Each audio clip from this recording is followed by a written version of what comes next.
May ibutang daghan kung ibutang nga sabaw kay daghan man kay niya. Hilig man kay mig sabaw. So tanan namong sudan nga lutuon, especially mga gulay, daghan jud kay nagsabaw.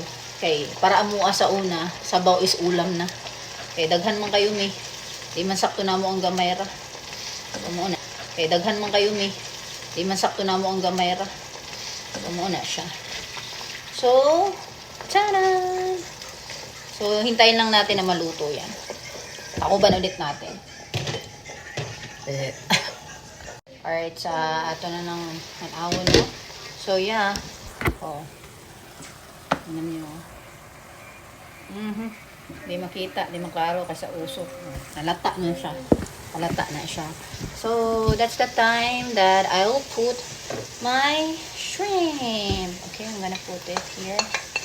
So, gikuha na ako ang para sa ako ang bana. No? So,